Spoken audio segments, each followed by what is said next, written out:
The Bones and Bobbins podcast is now on Patreon. Would you like Yay! Would you like to access bonus episodes, digital extras, exclusive merch, and more? Join us in the Curiosity Shop at patreon.com/Bones and Bobbins.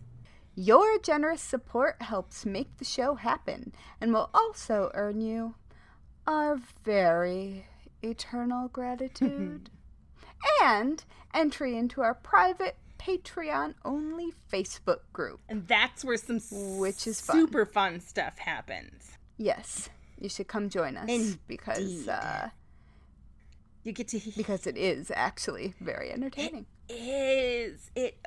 We forgot that we've got a Yule Cat story. Oh, shit, we do! Next time. I forgot. You told me when I had a fever. Right. Feverish Yule Cats for everyone.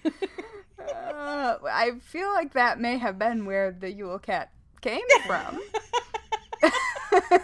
'Tis but a fever dream. So join us. Yes, do that.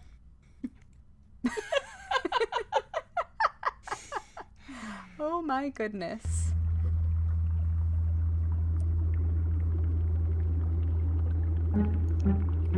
In a dusty old shop on a forgotten old street, you'll find two witches with books 3 boxes deep. Next to rusty old needles and faded red thread, you'll come in for yarn, but leave with pigments instead. Whether poisons or patterns, we're always discreet. Where creepy and crafty and morbidity meet. Welcome to the Bones and Bobbins podcast. Hello, morbid makers. We are your slightly creepy, Mildly disconcerting, somewhat sinister, delightfully discomposed, opaquely odd, merrily morbid, marvelously misanthropic hosts. And I switched it. You totally did. You're welcome. Yay. This is Bones and Bobbins Season 2, Episode 1. What am I supposed to do with this tooth? Creepy gifts, both old and new. Very charming. I'm gotta laugh at it. I'm Haley from Red Handled Scissors and the Very Serious Crafts podcast. Hi, I'm Natalie from Uber Dark Designs, an official murderino maker / now about to be known as True Crime Creatives. Ooh, Yes. very fancy. Very fun. So what's going on? How are you? I'm good. We made it through the holiday season. Pretty much intact. It was good to get like a day of respite on Saturday, which is the first day in, I am gonna say, since this pandemic began, that I actually did nothing. I had no work, no juggling of like my children, like nothing. Just the cat and I literally just laid there and binge watched Bridgerton, and I did not expect Ron Swanson to get so into it, but he was. Ron Swanson is the cat, by the way. He is the cat. Not only is the cat, yesterday was his 2-year gotcha day. Oh, Biggie's was last week, I think. Aw, yeah, 2 years ago. Yeah, the 29th. I walked into the Humane Society with my eldest, who wanted to check on the kitten that she had her heart set on, and was in quarantine because she had some health issues. So we went to go check in on her, and this cat came just flying around the corner, jumps up on the counter, and just rubs his head on me. And the ladies behind the counter were like, "Take him now. He hates everyone." Oh my They were completely floored. And then I heard this long tale of how he had been at 4 different homes, and he'd been there for like 6 or 8 months, to the point where he was on clearance. And he was only 4. He's 5 now, but I'm like, how did he... They're like, he hates everyone. He bites, he growls, he just is not a happy cat. And he has never bit, never, like, it is... I would send them stories on a daily basis, and they're like, that is not the same cat. Like, what? They were super confused. But he's never, like, he's loud. He will talk. He very definitely is a vocal cat. But it's normal vocalness. Like, I know... Like, chatty. Chatty. Like, hey, I can see a hole in my food bowl, and I'm too fussy to just push down because it's a big automatic feeder. Like, he just is too lazy to push it down so that little tiny spot of bowl he can see gets filled with food. Things like that. Yeah, well. Or during this holiday season where I was super, like, busy and up late working, if it got to be too late, he would literally pace from my room to where I was working and yell at me like, come on, it is time for bed. Like, cut it off. And he still, since the first night we got him, he will get, no matter where he's sleeping, which now is typically in my room by me, he would, if he heard me get up to go to the bathroom in the middle of the night, he would walk me to the bathroom and stand guard outside the door. Like, he is such a, just, I love him. I'm so happy that he chose me. He's definitely my familiar, and I am his human, and he's an odd little dude, but he's our odd little dude, and, like, he's never... Like, he's not... if you pick him up, he will just cuss you out. But, like, except for my mom. Like, my mom picked him up, and he's a big cat. He's not a tiny little dude. So, and my mom is tiny, so she's holding this cat, and he's just got this look on his face like, I really want to protest, but she's tiny, and I have a feeling I'm not supposed to yell at this one, so I will just sit here and look disgruntled as this woman holds me by the armpits. Like, he's such a good guy, and he is very definitely Ron Swanson, just in cat form. So last night he got some sushi. He got some raw salmon for dinner. That's nice. Yes, and yeah. So that's like the latest with me, pretty much. It's funny because I've had Mr. Big Stuff for 2 years as of the 29th. So, and I am his 4th home. Look at that. Although from a severe neglect situation. Yeah. But very strange. Our lives intersected, and we didn't even know. Right. 'Twas destiny. Or something like that. Indeed. Well, I mean... Cats decide. Right. Nobody decides on a cat. Yeah, nope, they pick the cats decide. That's it. Yep. Yep. So how are you? That's true. Well, I missed Christmas. Yeah. Because I had a double ear infection. Oof. Because instead of being nearly 38 years old, I am apparently a toddler. So yeah, that happened on the 23rd. Then there was the scramble to get antibiotics on the 24th because heaven forbid. Yeah. Like, everyone in the world needs antibiotics on the 24th. That's just how it works. The universe sets it up that way. And so right before I had figured out that I had an ear infection, I just thought that I had earbuds in. I went and got an eye exam because it needed to happen, and there was literally no one in Cohen's Fashion Optical on the 23rd. It was me, the doctor, and the person behind the counter. So that was great. I got that sorted out. It needed to happen. But then I got home, spiked a fever. It became clear that I had a double ear infection. And then I decided, a very, very bold move, to go ahead and order new glasses on the internet. Yes. So I ordered 4 pairs. Only one pair has come thus far, That's and I am currently pair. wearing them. I like it. And they work. I did, for some reason, get transitions lenses in them. Okay. That's a very bold move. I'm straight out of 1992. At least you didn't go with blue blockers. Do you remember I've got blue blockers too. the big wraparound ones? Do you remember the big old... Oh, no, I do have those. They're great for driving at night in the snow.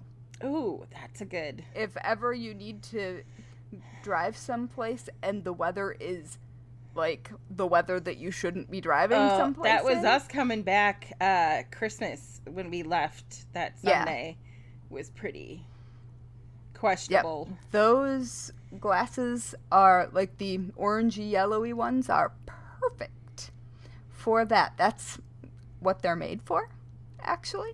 Wow. Yeah. Now I'm gonna embarrass... Thanks, Cop Dad. I'm gonna embarrass my children and order some. I mean, they're great. They fit over my glasses because they're made to do that. But anyway, I got blue blocking lenses in all of the new glasses, so that's good. Yay! I can't wait to But see the other ones. transitions, I don't even go outside. That's true. I've gone outside like 6 times in the past 10 months. Maybe it's Very hopeful few thinking. of those, the sun was up. I don't know. I had a fever.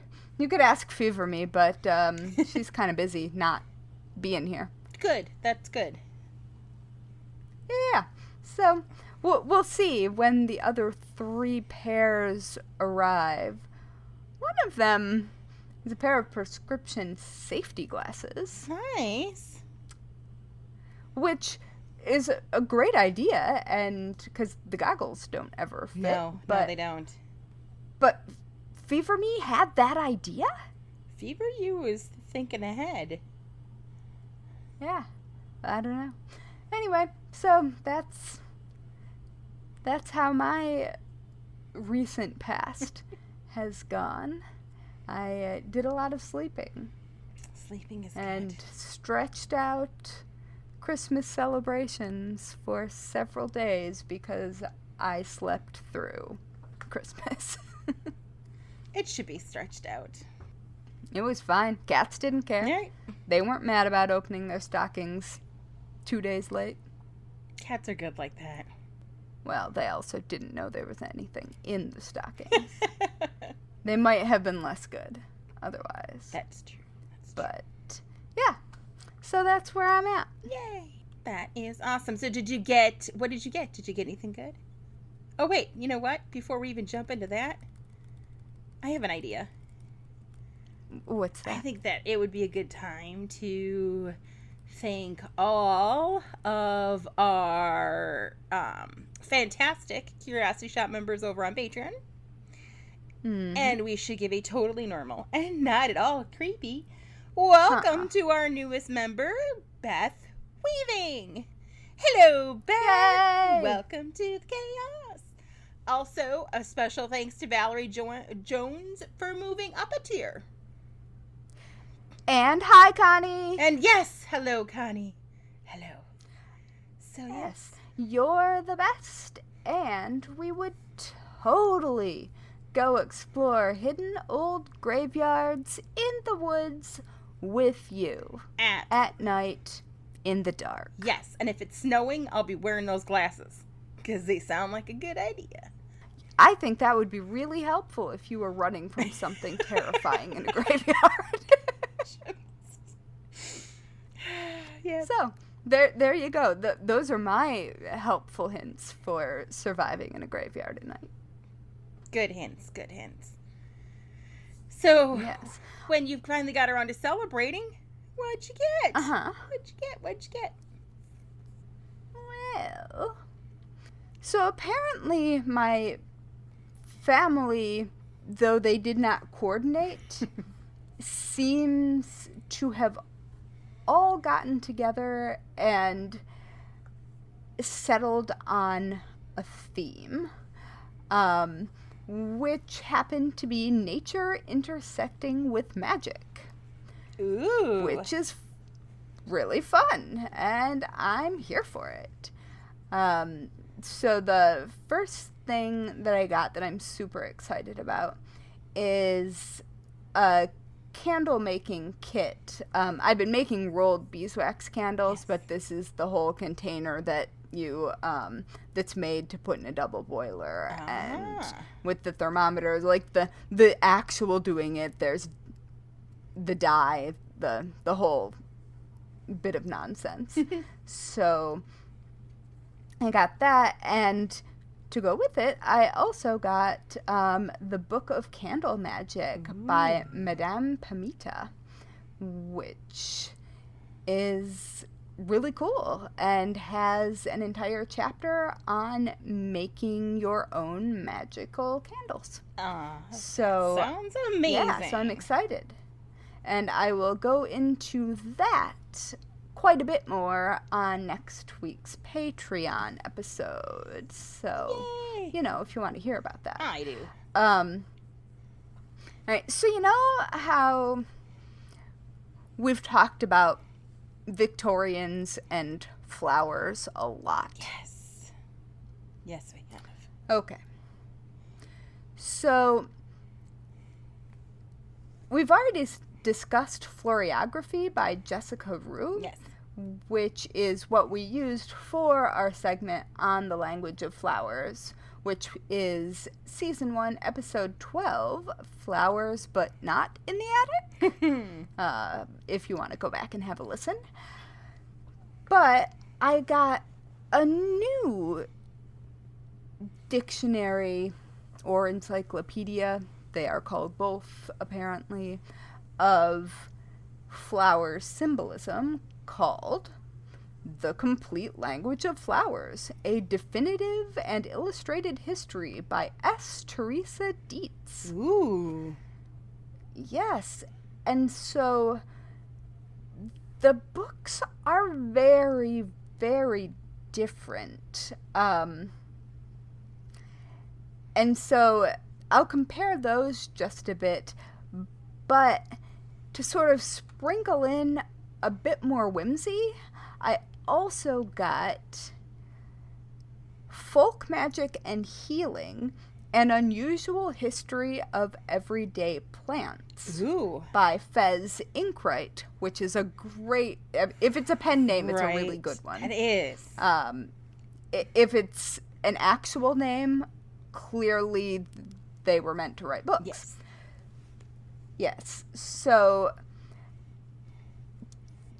that book is especially cool because it brings in the lore surrounding the meanings. And so all of them together make for a really strange and interesting prance through the world of plants and magic and symbolism.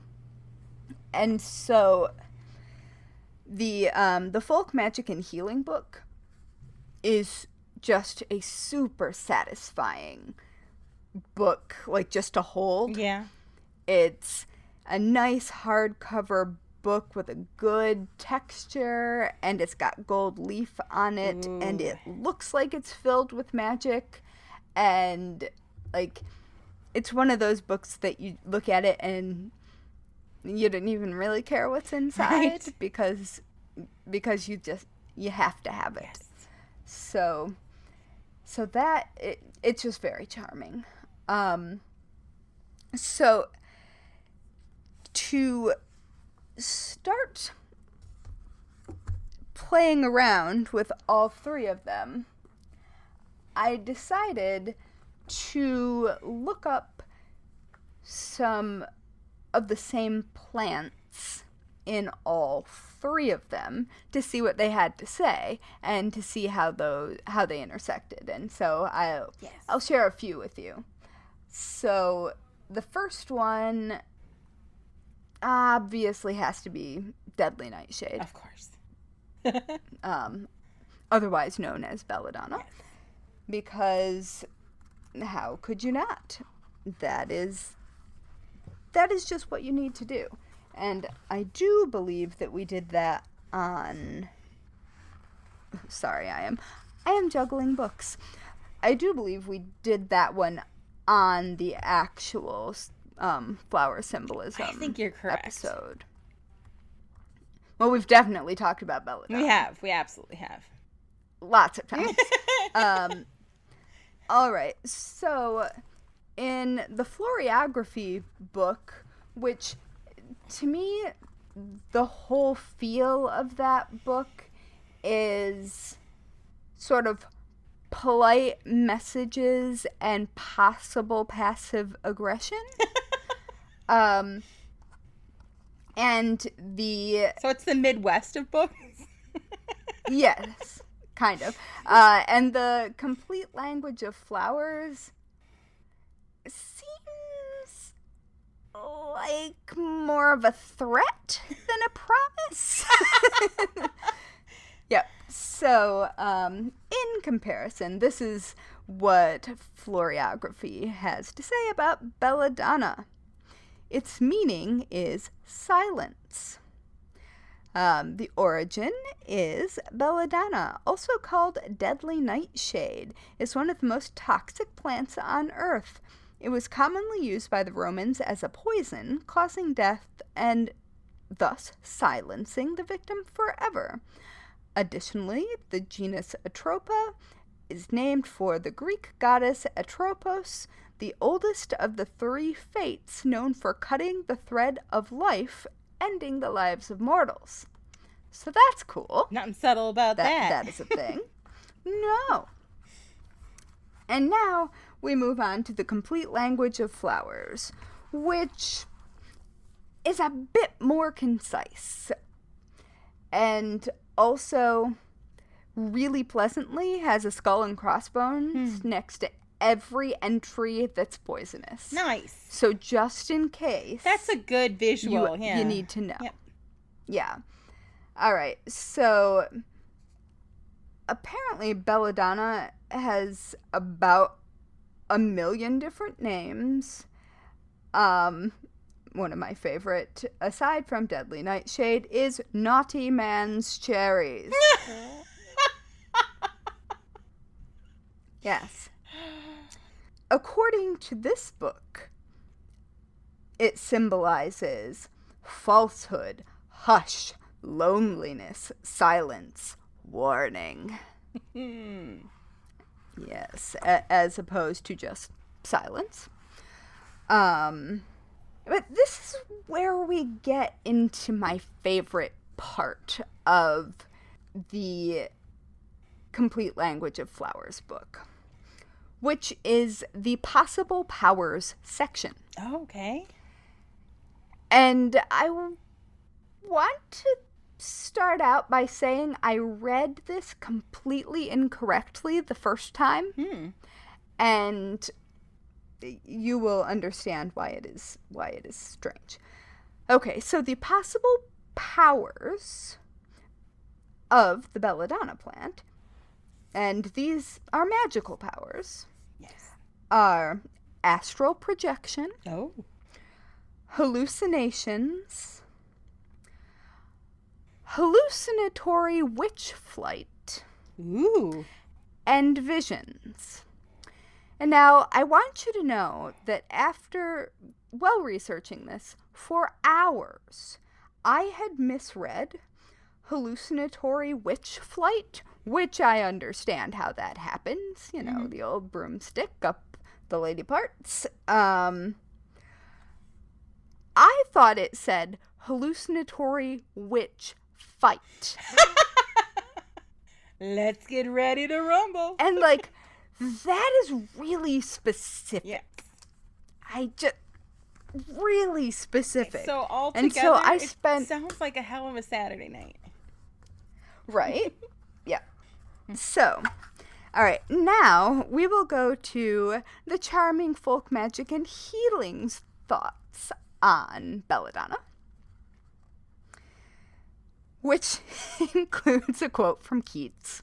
Nice. No, no, go not to leave, neither twist wolf's bane, tight-rooted for its poisonous wine, nor suffer thy pale forehead to be kissed by nightshade. That is John Keats' Ode on Melancholy. Well, no one's surprised.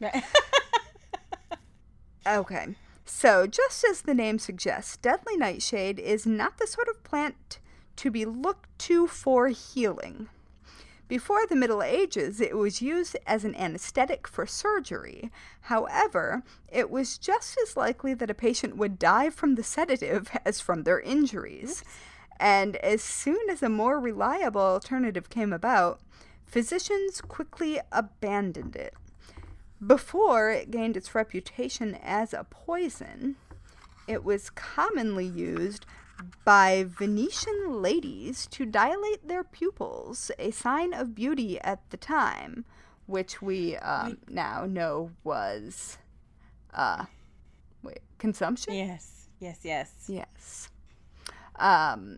So yeah, you wanted to look like you were on death's door. So just have kids. A sign. Oh my God. I wouldn't know. So, a sign of beauty at the time, though over the years, its regular use would lead to blindness. It is this use that gave the plant its formal name, belladonna, meaning beautiful lady. Oh. As it began to gather a reputation for bringing death, so too did the lore around it. It is claimed to be the favorite plant of the devil, who cultivates it and watches over it closely to ensure that no one steals it from him. However, should you wish to pluck it, then you can do so on Walpurgisnacht, which is April 30th, after first releasing a black hen, since the devil will run from such an animal. I do not know why the devil is afraid of black hens, but let's just go with it. So, Walpurgisnacht. Why can you pick belladonna on Walpurgisnacht and not have the devil interfere? I have to say I'm a bit unclear by that. I know what Walpurgisnacht is. It's the evening of the feast of Saint Walpurga, who was known for being especially great at repelling witches and or evil, and also providing miraculous cures. She died in 777 CE, but apparently her body still produces a healing oil that gets handed out to Christian pilgrims still today, if they visit her. But, as these things often go, they couldn't just stop at appreciating the saint who liked to heal and protect people? No. Right. During the Renaissance, tradition held that witches also held a Sabbath on that same evening, where their power was at its height. And so they would light things on fire to scare them away. And some places sort of completely gave up on connecting it to the saint and just called it Hexenacht, which is witch night, night of the witches. But, and those places play loud music and set off fireworks to scare evil spirits away. So, from what I gather, all of these things plus the saint And, like, the fires and the explosions and the loud music and all of that stuff is enough to keep the devil away, so you can harvest Deadly Nightshade only on April 30th, which happens to be the day before Beltane, which is May Day, which happens to be all about getting it on. Nice. Yeah, and so I feel like this is just another one of those times where people were like, nope, gotta scare the evil away. The evil comes for your pants tomorrow. It comes for your pants. And we better scare it away. Light everything on fire. Bring out the black chickens. Bring out the black chickens. Yeah, I don't know. So I just thought that was sort of fun going through. So that's early spring books. Break is what we're talking. Yeah. Nice. I mean, you know, you gotta wrap something around that maple. You might as well start with some naughty man's cherries. Well, I mean, you know, it makes you look like a beautiful lady and very sexy. You can't see anything, but maybe that's for the best. Yeah. And so the funny thing is, like, I can see how they got from one thing to the next thing.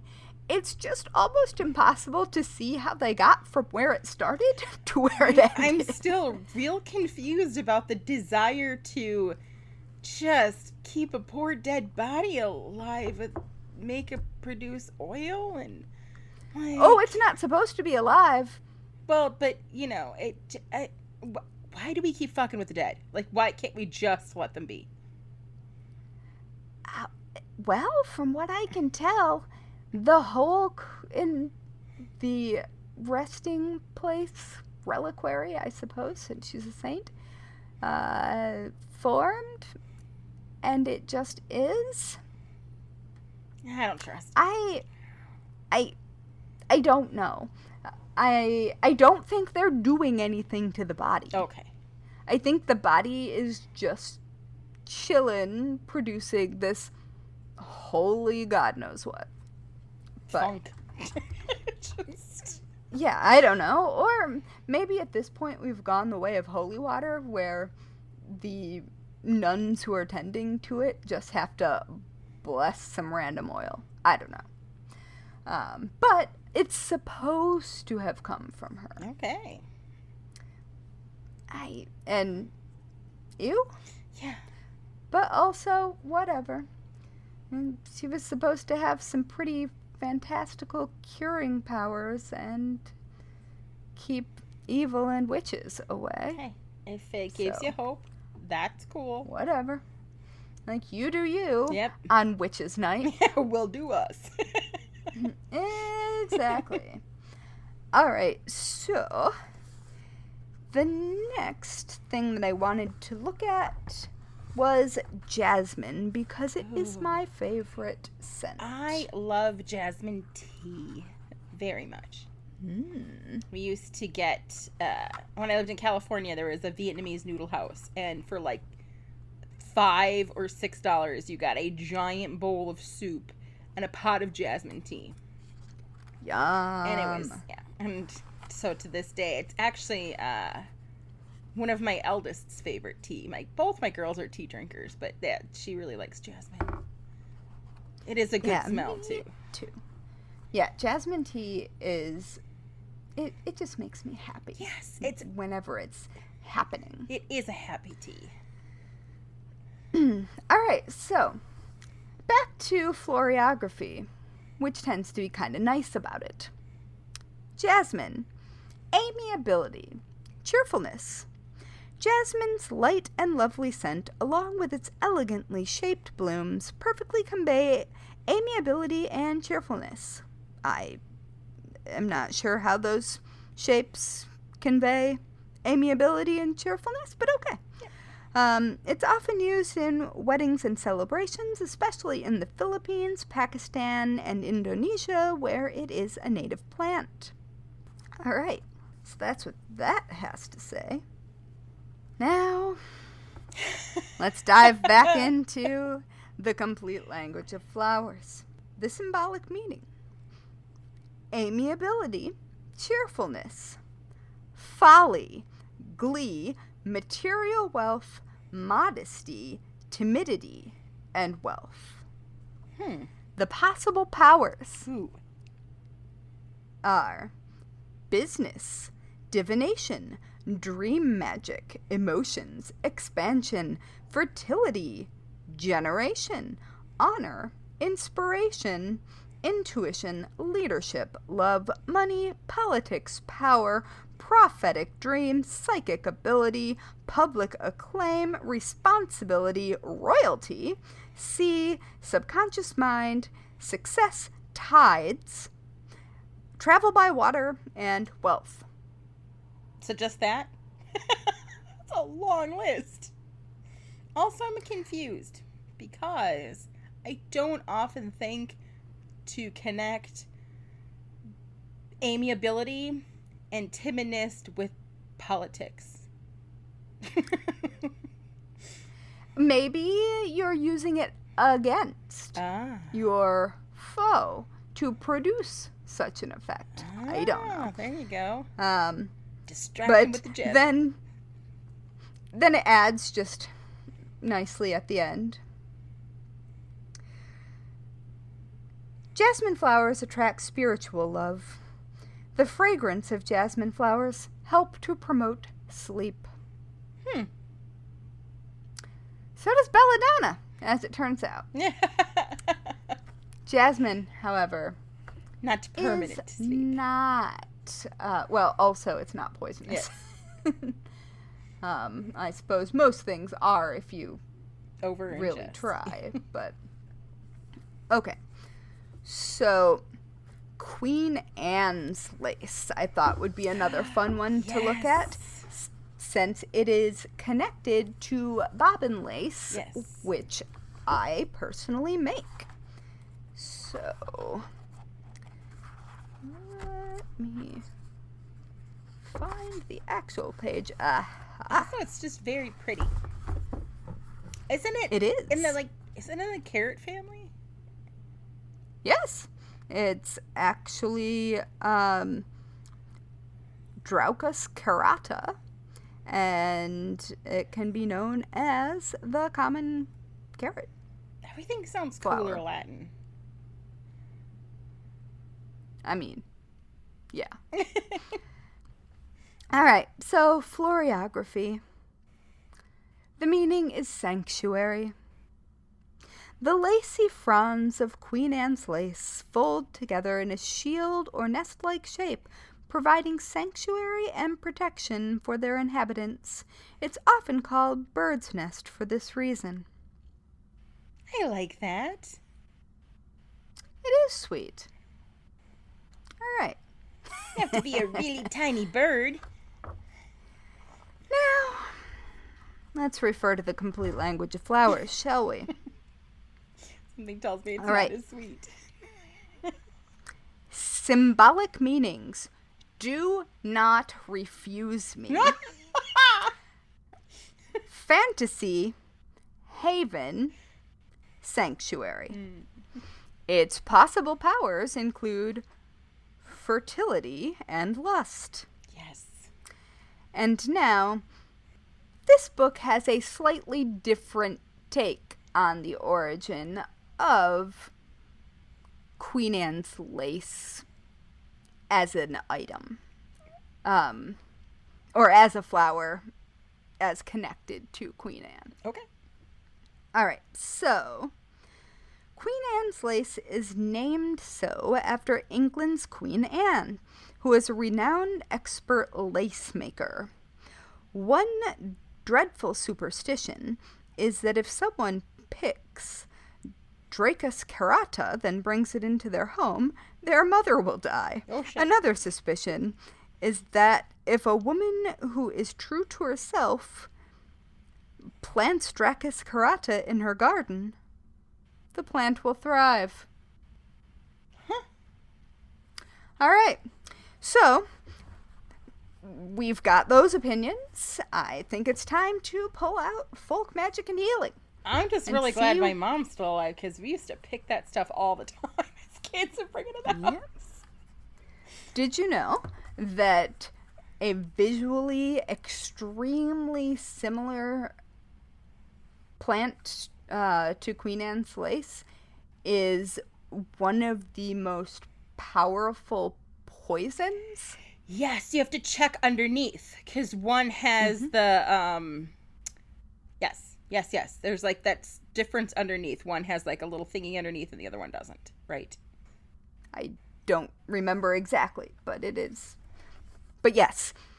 All right, so let's see what folk magic and healing has to say. Queen Anne's lace.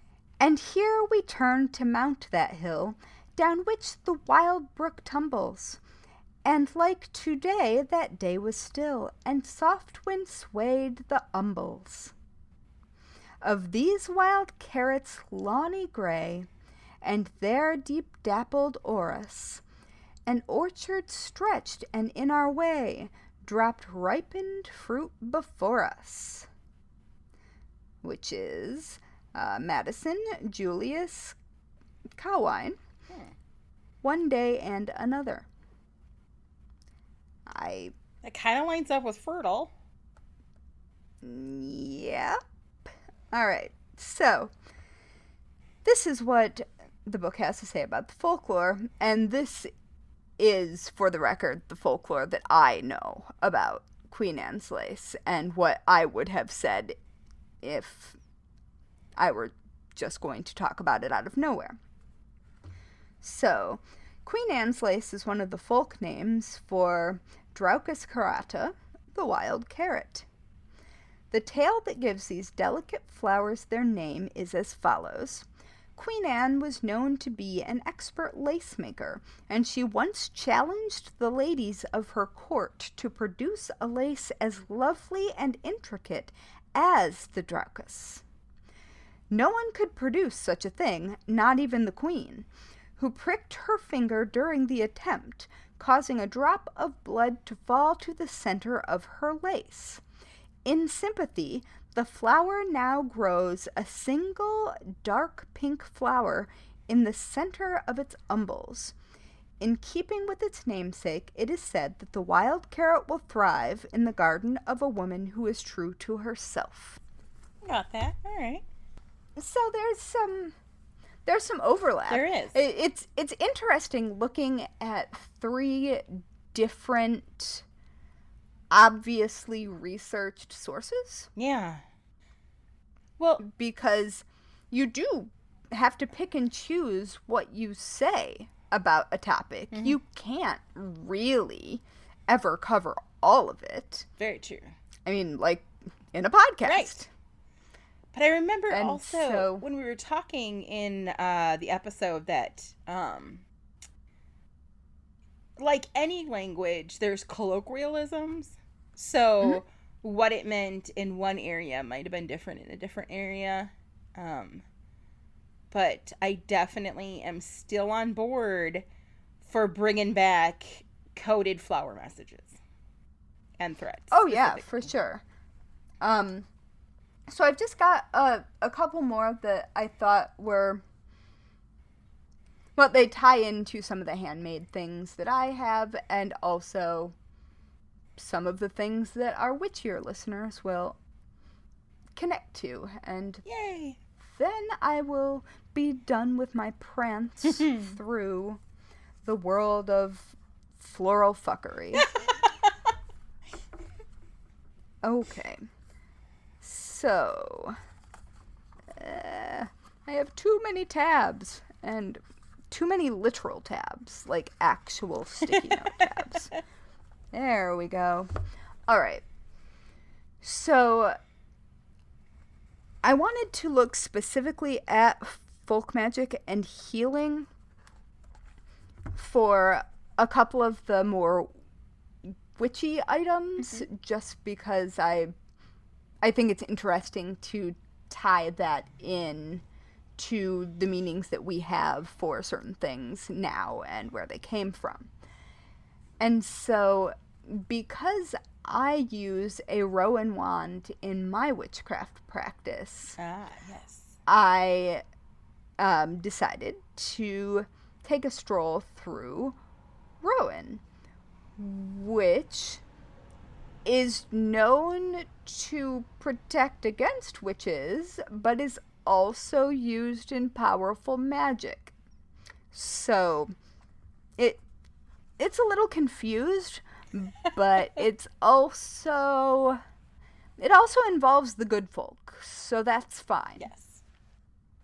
Alright, so, Rowan. There's a lake so clear and bright, stars shine out of it all night. Rowan berries round it spread, like a belt of coral red. That is Henry Van Dyke, the ruby-crowned kinglet. Associated with the second month of the Agam calendar, Rowan is one of the most sacred trees in the Celtic folk tradition. And it is frowned upon to use the timber, bark, or any other part of the tree except for sacred purposes. The color red, especially when found in nature, is believed to be the most powerful of all colors, hence the common use of red thread or cloth in charms, and the rowan's bright red berries have long marked it out as a truly magical tree. A cross of rowan tied with red thread is said to protect against witches, and if you feared that witches were likely to curdle your cream, stirring it with a stick of rowan would stop this from happening. To add to its long list of magical properties, wine made from the berries was also said to grant a second sight. Ooh. It is also called Lady of the Mountain. The tree is found in abundance on high ground, often growing from tiny crevices in cliffs and rocks, and due to the hardy conditions that it grows in, is seen as a symbol of tenacity. It's also called Thor's helper, as Norse myth claims that it was a rowan tree that once saved the life of the god Thor by reaching down and saving him from drowning in a river. The tree is often affiliated with a female essence, and Norse mythology tells that the first woman was formed from a rowan, whereas the first man came from the ash, which I kind of like. Yeah, I do too. The tree was once known as the Tree of the Bards, as sitting beneath it would bring inspiration to any man lacking in it. It is one of the trees associated with Saint Bridget, the Celtic patroness of the arts, spinning, and weaving. Musical instruments and spinning wheels were often made from rowan wood to invoke Saint Bridget's approval, which is one of the reasons that I chose it as my wand. That makes perfect sense. Yes, and it is said that if you were to weave a branch of rowan into the timber of your boat, no storm would upset it, nor man be drowned on it. However, in Iceland, it is believed that juniper and the rowan tree are close companions, and that if a boat's timbers included rowan, it must also include juniper, or it would likely sink. Oh, okay. Alright, so rowan's got a lot going on. Rowan is a very magically powerful plant, no matter what side of the craft you might be on. Rowan is just badass. I didn't realize how badass Rowan was. Oh yeah, Rowan's great. And one of my favorite things about the rowan tree itself that none of the books that I looked in mentioned is that the marks on the underside of rowan berries form a pentagram, which is a powerful symbol of protection. Right. And so that is very cool. That is. It is also connected to the good folk, or those with whom we shall not fuck. Yes. No fucking with them at all. Yeah. Rule number 1. So, my Rowan wand, man, it's It's a force to be reckoned with. That's amazing. Or not to be reckoned with. I don't recommend reckoning with it. Right. No. And now, to close off, with something that pretty much every witch has in her garden, or his garden, or their garden, all of the gardens. All of the gardens. Yes. Rosemary. Yes. There's rosemary, that's for remembrance, pray, love, remember, and there is pansies. William Shakespeare, Hamlet, Act 4, Scene 5. Okay, pansies and rosemary. Yeah.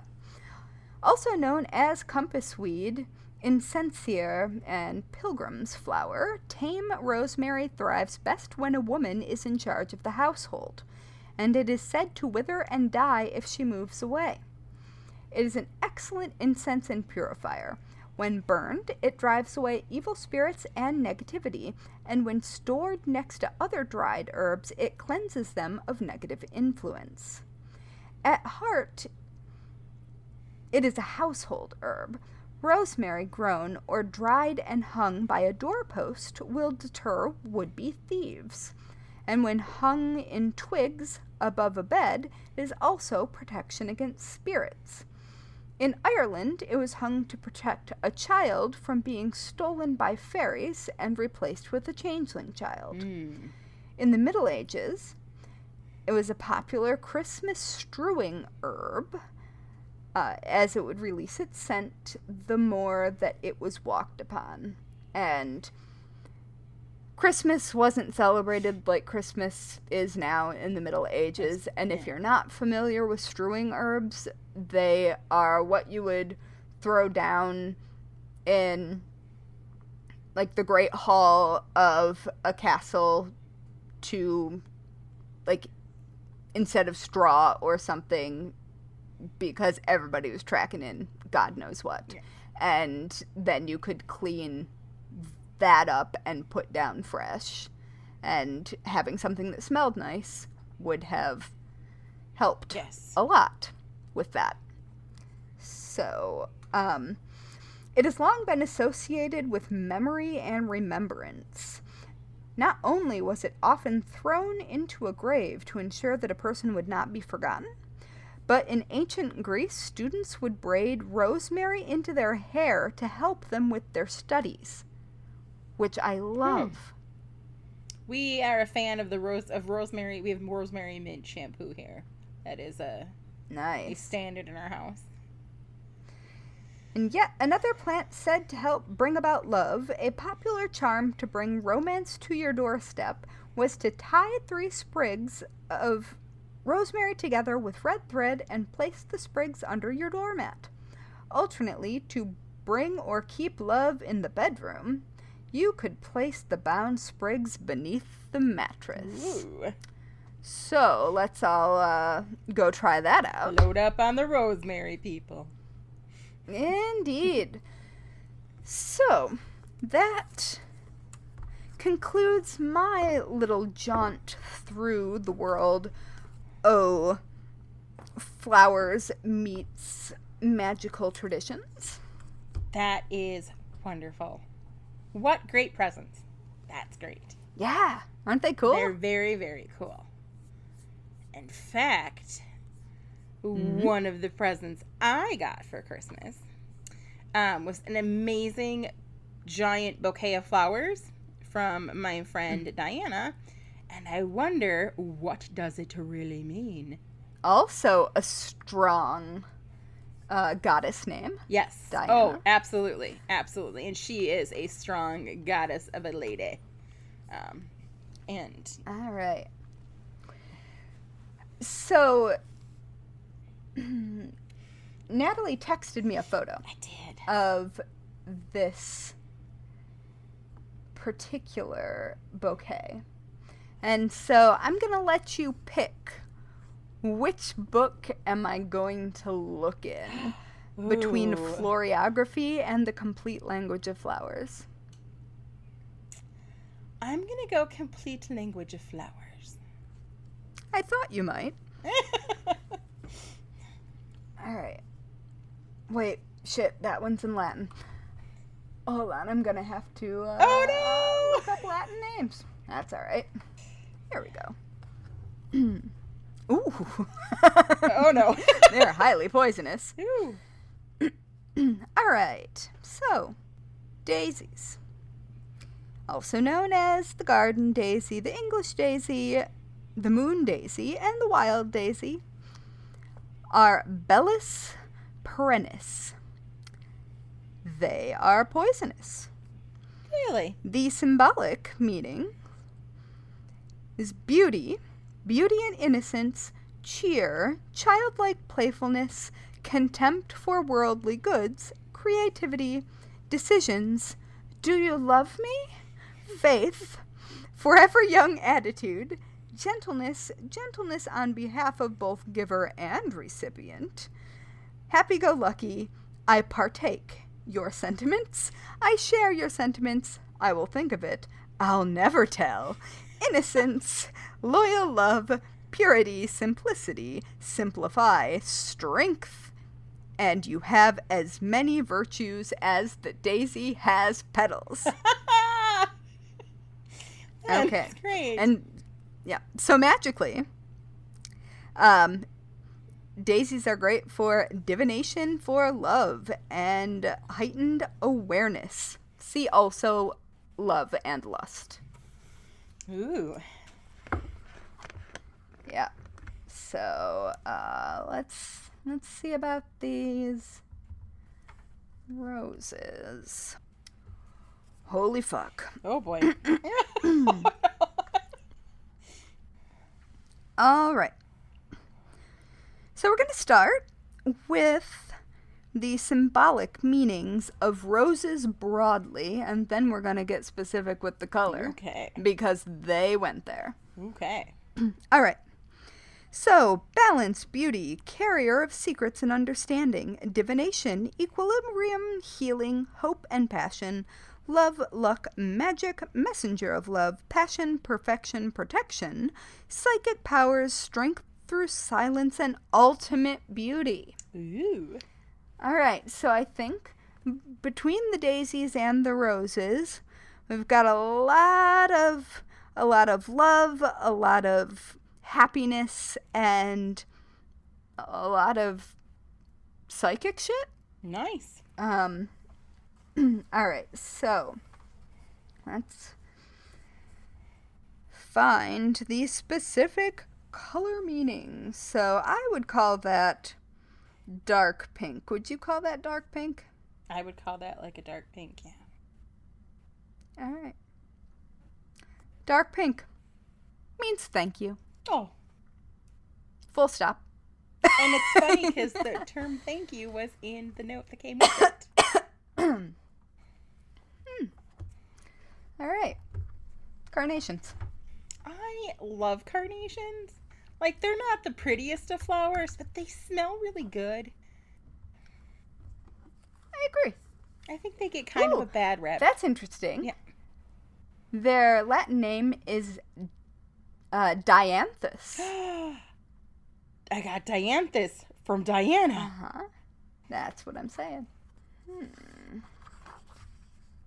There we go. Oh, good. They also have a breakdown of color meanings here as well. So, carnations, symbolic meaning.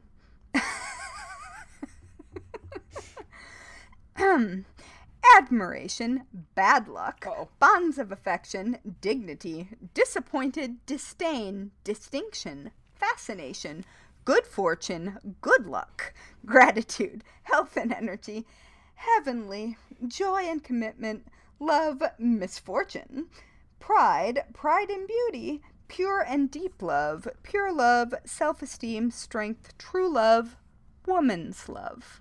Aw, lady love. Which I like. Yes. I like. Alright. So, let's,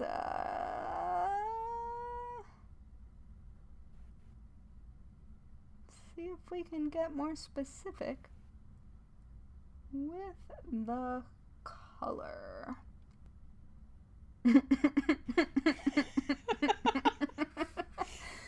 All right. So this is also a dark pink, right? Right, white with dark Really? pink tips. All right. So the pink itself is a mother's love, a woman's love, always on my mind, deep love, I'll never forget you, sentimental love. And so if you have that in a striped pattern, then that indicates no. Refusal, regret that love cannot be reciprocated, rejection, sorry, I can't be with you. Its possible powers are divination, healing, luck, protection, and strength. All right. I think that carnations are a little confused. Yep. Because they're like, we're not pretty, but we smell All good. right. So, chrysanthemums. Oh, might help if I spelled it right. It's a tricky one. Yeah, I was just leaving out the H. All right. Chrysanthemum. One moment. All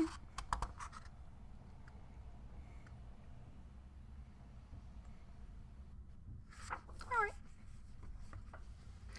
Chrysanthemum. A heart left to desolation. Oof. Abundance. Abundance and loveliness. Abundance and wealth. Cheerfulness. Cheerfulness and rest. Cheerfulness in adversity. Fidelity. Happiness. Loneliness. Optimism. Promotes mental health. Wealth, and you're a wonderful friend. Most of those are pretty good. Now, yeah, and so specific color meanings. They do not have green, so I'm going to go with yellow.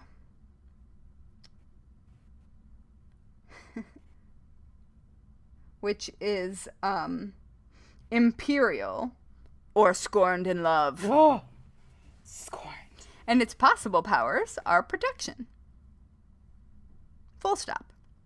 A lot of protection going on. I can dig Yeah, that. so I'm going to go ahead and say that the common theme in all of these was friendship and good luck and, like, positive shit. Yeah. Yay. Like, general love. I can hang with that. That's how I'm reading this bouquet. I'm not even getting started on that ribbon because plaid, that is just too much for me. Yay. That is Whew. lovely. That was a lot. It was. I also got some magical beans, my favorite magical beans, otherwise known as coffee. And my twinsy Courtney, who is one of our Curiosity Shop members, sent me Hi, Courtney. some Dutch Brothers coffee, and just opening the box made me so happy. So happy. It smells so good. And another thing that I have in our show notes, that I also put a picture of, was my friend Laurel Sulfate. In addition to being a kick-ass musician, she has a band called Laurel Sulfate and her Ladies of Leisure. She's also a very good artist, and she does these wonderful moon paintings. And so I purchased for myself, with some money that I received for Christmas, a set of her postcards. They're 4x6, and they're the zodiac ruling planet postcards. Cool. And I'm going to frame them and hang them in my room near my altar, because I think they're amazing. And so that was another thing that I got for Christmas. I didn't get anything creepy. And even if I did get anything creepy, I didn't get anything nearly as creepy as the creepiest of presents that I have stumbled down and found. You will eventually get something creepy from me. Woohoo! Yay! There's yeah, I've received some creep in my time. But I have some creep to send you specifically. Yay! And have for an entire season. So I took a little jaunt, a quick prance down some of the creepiest gifts given. Not necessarily for Christmas specifically, but just in general. And excellent. The first was so there's actually quite a few notorious books that are bound in human flesh, but how many of them were given as gifts? Just got a whole book on that. Nice. So James Allen, alias George Walton, which I kind of think it should be George Walton alias James Allen, because the book has Walton on it versus Allen. Either way, dude was like a petty thief, and there's some interesting twists and turns in terms of exactness in this story. But generally, he was orphaned at a very young age. He grew up on his own in, totally unfriendly world. We're talking like the early 1800s. And as if being orphaned wasn't bad enough, he was first imprisoned in October of 1824 at the ripe old age of 15 for stealing a bundle of cloth. That would then kick off a life of spending just most of it in and out of different jails. But each time that he was in jail, he would read books, he would learn trades. Like, he got along with everyone. Everybody thought he was super cool. But as soon as he got out, he returned directly to, like, burglaring and highway robbery. And well, did he have any other options? Right, and ended up back in there, which makes total sense. Two ways. Number one, just to survive. And then number two, having no family or friend structure. I mean, there's even now with our lovely, prison industrial complex, people end up back in because they don't know how, they're not prepared to live in the outside world. So no, I mean, no money, no place to live, no job. How are you going to feed yourself? Exactly. I'm probably going to shoplift. Right. From the grocery store. So the poor peanut eventually died of tuberculosis. That is a cardinal rule, kids. Yes. If you see someone shoplifting food, you did not see anything. Exactly. Nobody shoplifts food for fun. Right, exactly. So eventually he died of tuberculosis at the state prison in Charlestown, Massachusetts. Before he died, though, he decided to tell the story of his life to the prison's ward and asked him to write it down. He also made like a super unusual request. Allen asked that enough of his skin be tanned to provide bindings for 2 copies of this memoir, writes Stephen Z. Nunnock in Acquired Tastes, an account of the Boston's Athenaeums collection.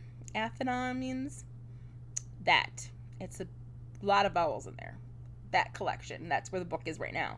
1 copy of the book was to go to his doctor, and the other was to go to John Fenno Jr., one of Allen's victims. Now, another story that I read called Fenno a Detective. Wait, what? Right. It's a little confusing, but he considered... Is he literally returning a pound of flesh? Pretty much. But he considered Fenno to be the only man who had ever stood up to him. And a sufficient piece of his skin was removed from Allen's back and taken to a local tannery, where it was then treated to look like a gray deer skin and finally delivered into the hands of a bookbinder. You can view the book and read the text at the Athenaeum's website, which I've included a link to. It's not particularly long. I just know that that's a real interesting way to, like, I would like to know why. Like, I get the actual book thing, but going so far as to have it tanned, also, I find it really interesting that, well, you'd have to have it tanned. Right. If you were gonna do that. Right. But I just also find it super interesting that, that they did this for him. I mean, can you imagine if if somebody was like, "Hi, yeah, I know I've spent my entire life in this jail." And what year was this? This was in the 1800s, the early 1800s. All right, so you're not too far removed from people like stealing things off of corpses in public hangings, true, and stuff like that. True. So, I mean, also that's just a weird ass request, right? I feel like. Like, say it were us. Yeah. Like, you're the jailer, I'm the tanner. Which is hilarious because I'm vegan. So, you're like, hey, this guy wants this done. And I'm like, that's weird as shit. Let's do it. Yeah, right? Sure, why not? So, I don't know. I also wonder why the other one was for his doctor. Like, did he have the same doctor? Like, I have questions. I have a lot of questions on this one. Well, doctors not infrequently had anthropomorphic bibliopathy. That makes sense. And I guess yeah. if you're gonna write a memoir, I mean, what more badass way to bind it than in your own flesh? Yeah. And I don't know if this particular story is in Megan Rosenblum's book. What's it called? Dark Archives. I'm not getting paid to talk about this. I just happen to have gotten a copy of the book and I'm excited to read it, but it's all about anthropomorphic bibliopathy or anthropodermic bibliopathy. I'm willing to bet it's in there. I'm excited. Probably. I'll be excited to hear. It's an entire book about books made of human skin. Yes.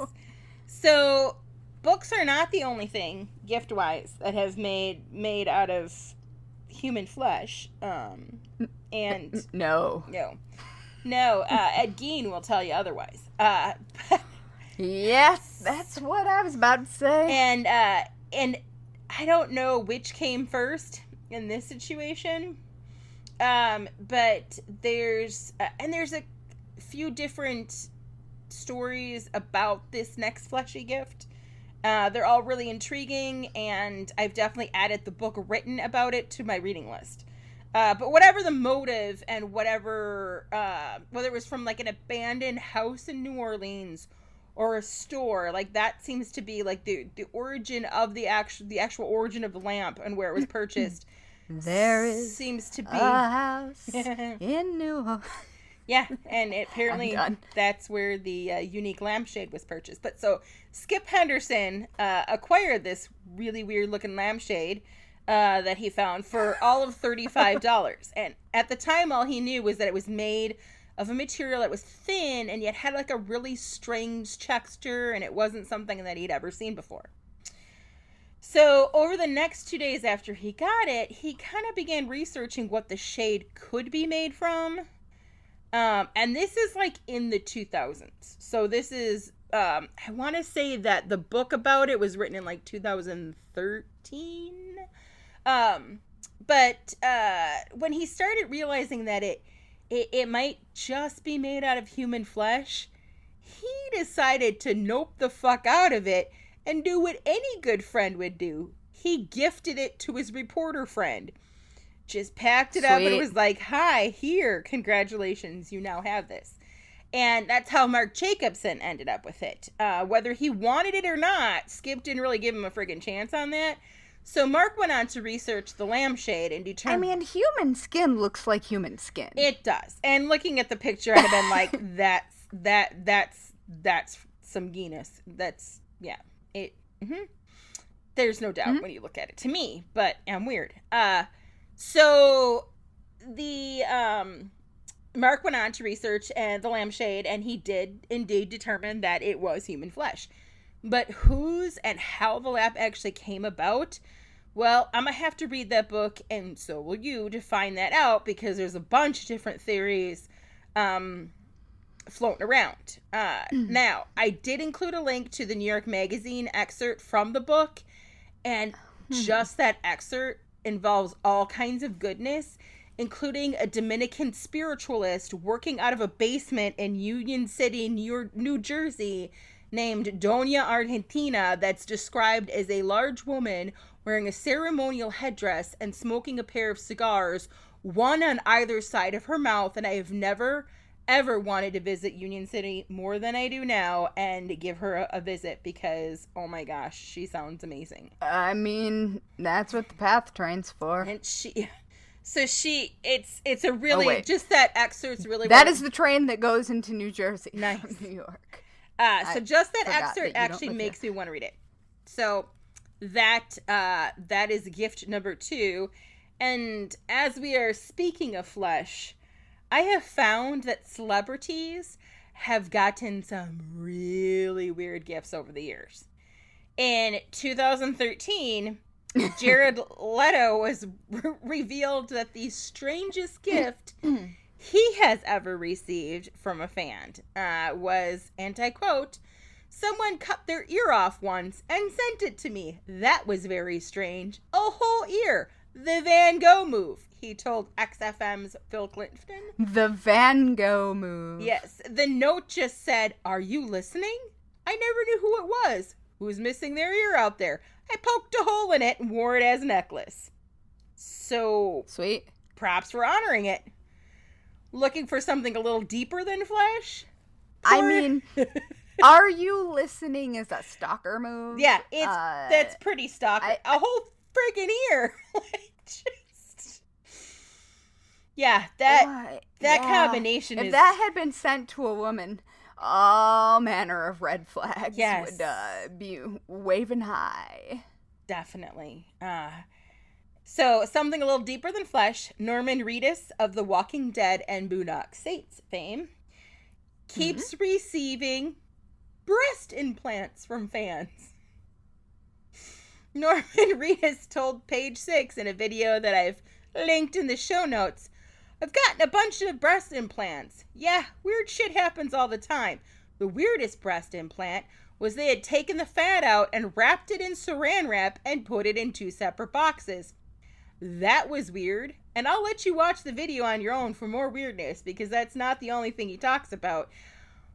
But I don't understand why you would send somebody your breast implants. I'm not..." Did I ever tell you about thinking that an entire beach in New York City was filled with breast implants? No, but I would... Wow. Like, just washed up ashore? Or were these abandoned jellyfish? Yes. I was at this,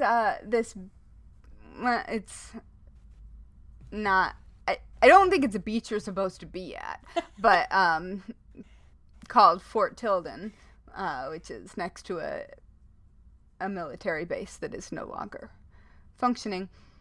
And all over the beach were just these jelly-looking blobs. And I truly thought that they were breast implants. That, like, someone had dumped medical waste. Yeah. Because this is kind of place where you wore water shoes because needles. Yeah. But, no. It turns out it was a jellyfish bloom. Yep. But I, being from the Great Lakes state, had never experienced a jellyfish bloom. Yeah.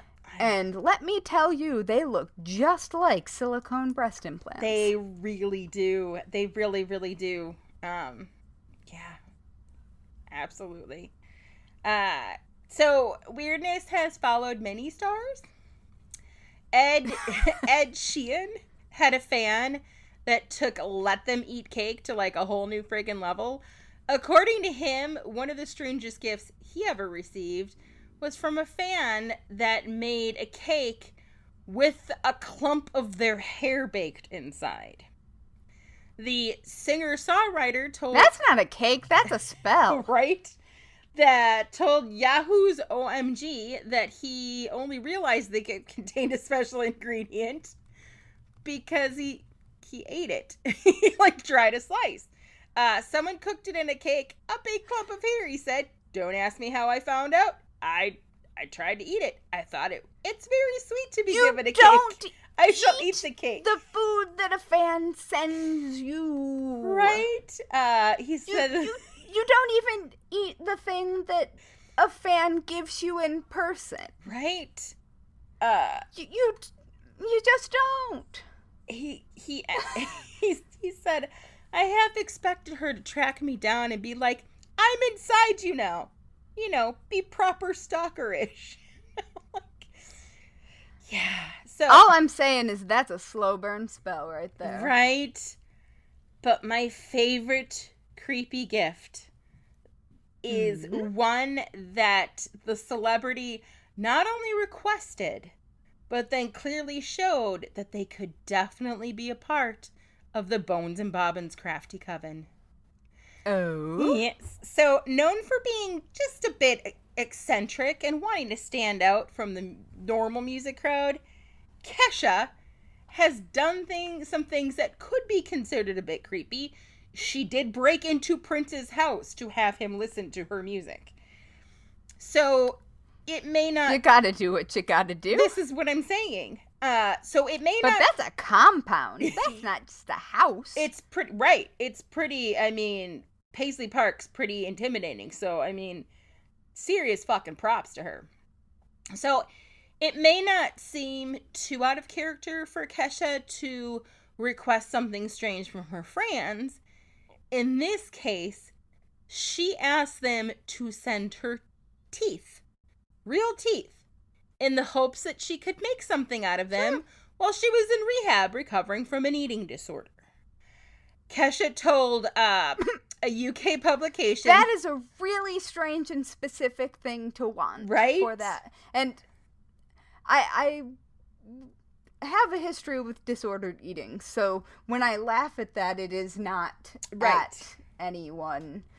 This is a world I know. But, It's a little ironic. That's just symbolic. Yeah. On 47 different levels, and I can't even figure out what all of them are. Oh. But I'm sure that they exist. It gets better. So, Kesha told the UK publication Female First that she was able to fashion a bra, a headdress, and earrings out of the 1,000+ teeth that she received. I asked them to send me their teeth, and I got over 1,000 human teeth, she explained. I made into a bra top, and a headdress, and earrings, and necklaces that I've worn out. She said she took on the project in order to feel connected to her fans. I love them. I call them my family, my animals, she said. And I think that's pretty freaking amazing. I want to see. I do too. I'm going to have to look up and see if I can find some photos of the items made of teeth.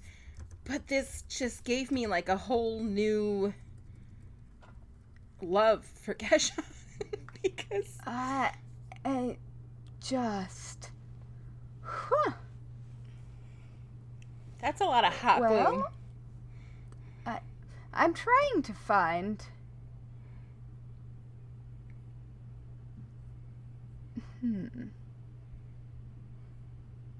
Harder to find than you would think. For something that weird. Oh. Did we find them? I think I found the headdress. Nice. We could send her an email and be like, hi. Hey, we're very creepy. Let's talk. Yeah, we dig this. Can we see photos, please? Wow. There's a lot going on there. That's some serious art therapy. Ooh, she talked about it to Teen Vogue, apparently. Ooh. Oh, Kesha has her own jewelry collection. Does it involve teeth? It looks kind of like it does. Nice. This is in 2013. Apparently all the good shit just happened in 2013. Yeah, they are called... Ooh, the cannibal pieces are very special to me. Okay. Yeah, I have fans that send me their own teeth so I can wear them as jewelry. That's amazing. Oh, dear me.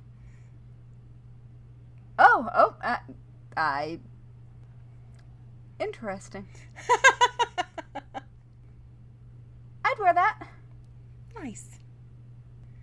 So that, dearies, is my quick little prance through really weird gifts that people have given.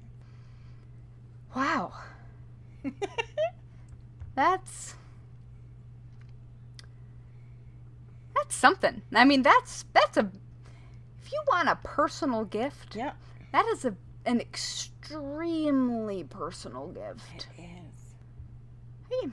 I just don't even know what to say. It's a lot to process. After that. Although I do feel like instead of being on the receiving end of a spell, Kesha is definitely on the casting side of one here. Right. Absolutely. Like, I don't give... Unless you trust someone an awful lot, don't give up pieces of your body to them. Yeah. I think we can safely add that to our list of rules somewhere. Like, keep... Yeah. Just overall, keep your body parts to yourself. Unless it's like an organ donor I think situation. that would be fine. Yep. That's another rule. Yep. Another rule. And only send your hair to the people who truly love you and you truly love. Yes. Don't, and not via baked good. No. Just send a lot. Don't fuck with the cake. Come on now. It's cake. You get excited about it, and then you're gonna put... Now I want some cake. Right? Damn it. Which brings us to our weekly worst way to die. Ding, ding, ding, ding, ding. What you got for me this week? Well, I was thinking about it, and there are a lot of shitty ways to die from plants. There is. Lots of them. Yes. But I think the most surprising and terrifying way might be my Rowan wand turning against me. Oof. That would suck. Yeah. Betrayed by your own wand. Yep.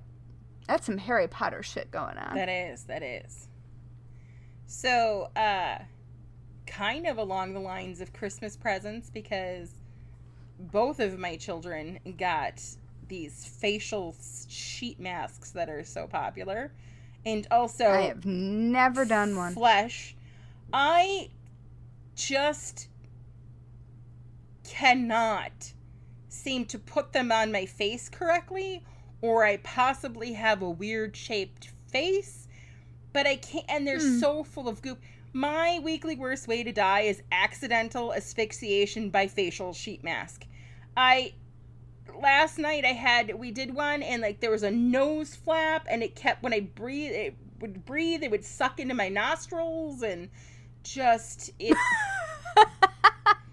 But it had all kinds of straws up there, like if you were plaster casting your face. Right, but it had all kinds of wonderfully witchy properties to it, and it made my face feel wonderful. But like, I am not the best at just being overall beauty orientated, and then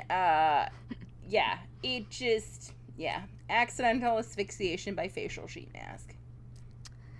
Yeah, those nose strips that you sort of cement to your face. That's about as close as I get. Those are fun. We have it, and I think everyone... I just want to look at them. Exactly. I think every person that ever puts the nose strips on or gets the nose strip, their main goal is not even like the effect it has on your skin. They just want to see the strip after you pull that shit off, because Yep. it is amazing. Yep. That is completely true. Yep. Well, and on that really wholesome note. Do you want to be spooky internet friends with us? Yeah, I'm sure you do now. We'll let you look at our portraits. We are Bones. I'll let you into the pod cabana. Yes. So we are Bones and Bobbins on Instagram, Facebook, Twitter, and Pinterest. And don't forget to rate and review this podcast. Maybe not based on the last 10 minutes or so. It pleases the internet gremlins, and that is how we show up in recommendations so that other morbid souls can find us and then eventually hang out with you in our Patreon Facebook. Yes. Bring forth the morbid souls. And on Yes. that note, let us leave you with some advice that you should never forget. Lock your doors. And don't run with scissors. Each episode of the Bones and Bobbins podcast is written and researched by Haley Pierson-Cox and Natalie Hoyce. Our music was composed by Loyalty Freak Music. You can find us on Instagram, Twitter, and Facebook at Bones and Bobbins. Subscribe now on Apple Podcasts, follow us on Spotify, or check us out wherever you listen to your favorite podcasts so you won't miss a minute of our strange and creepy content.